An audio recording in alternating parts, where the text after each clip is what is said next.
Question is question 3, paper 1, and it's 2016 still. Okay, so it looks like we're in the middle of an algebra question here, and we're asked to solve for x here. So solve for x, 3x minus 7, 5 times x minus 4 equals 15, x is equal to 4. Okay, so let's just solve this thing here. So that means that we have to do something. And we're faced with something that might be a little bit daunting here, but I suppose we can ask us, what can we do? And we can multiply out. So that might be the thing to do. So we go 3 times x, which is 3x. 3 times minus 7 is minus 21. 5 times x is 5x. 5 times minus 4 is minus 20. And that's equal to 15. And then we have 8x minus 41 is equal to 15. And that then gives us 8x is equal to 56, hopefully, yeah. 15, sorry about that. I don't know what's going on there. Let's get rid of him. So it's going to be 15 plus 41. So 8x is equal to 56. So x is equal to 56 over 8. So x must equal to 7. So that's paper 1 dealt with. Let's take a look at, sorry, that's not paper 1 dealt with. That's question 3, paper 1, 2016, part A dealt with. We'll look at part B next of all. Solve the equations.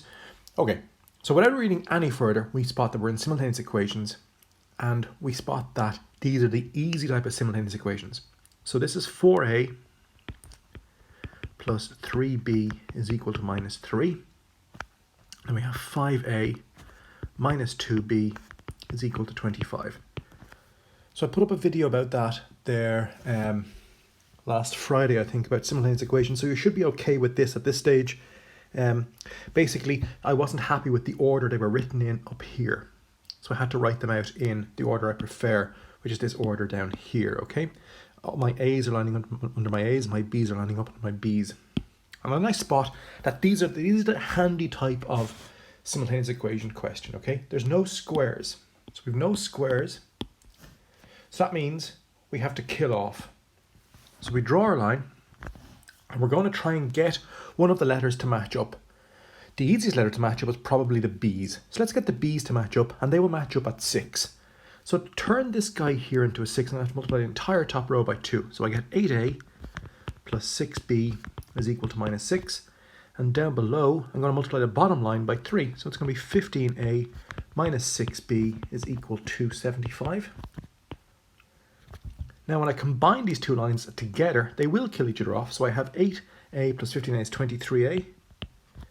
They will kill each other off, and that's equal to 69. So 23a is equal to 69. So a is equal to 69 over 23. So a is equal to, I think it's 3. So I now know that a is equal to 3. So I can say 4 times 3 plus 3b is equal to minus 3, using this line here.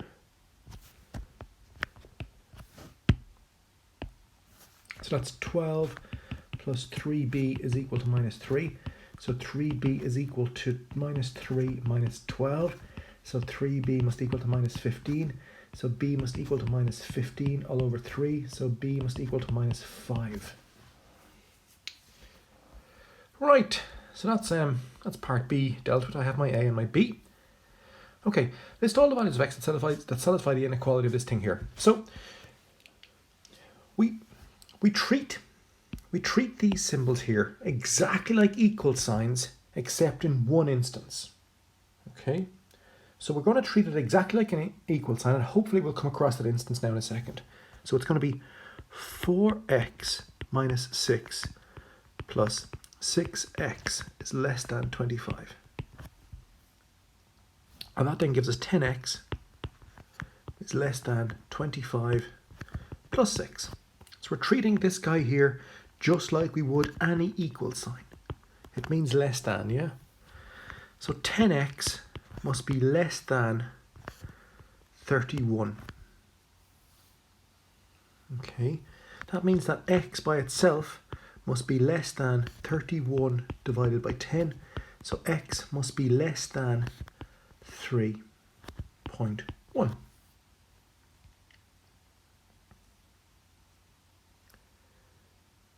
Not bad. So x must be less than 3.1. Now, we need to do something. We need to make sure we've answered the question. List all the values. List. Okay? So x must be less than 3.1. So x is any number less than 3.1. It's not any number that's less than 3.1. It's very specific numbers. They have to be natural numbers. So they have to be natural numbers less than 3.1. So for example, 1 is a natural number that's less than 3.1. 2 is a natural number that's less than 3.1. And 3 is a natural number that's less than 3.1. Now, I need to check something, guys. I'm not sure if 0 is a natural number. So some people say it is, some people say it's not. And I need to know if the SEC say it is or not, it's not. And I should know that, and I don't. So I'm terribly sorry. So I'm going to take a gamble that they do. Okay, so I'm going to include 0, 1, 2, and 3 in there. Yeah.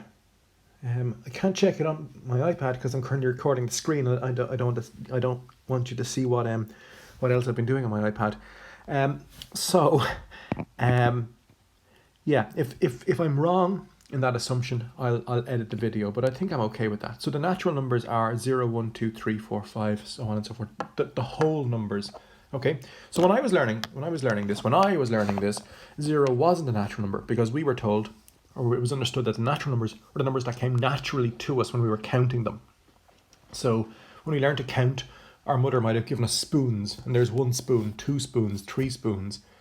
Our mother would never have started us counting with the number 0, right?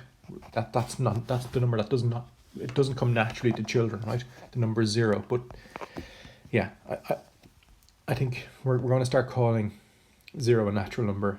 I think that's the case. Okay, so that's how we do part C.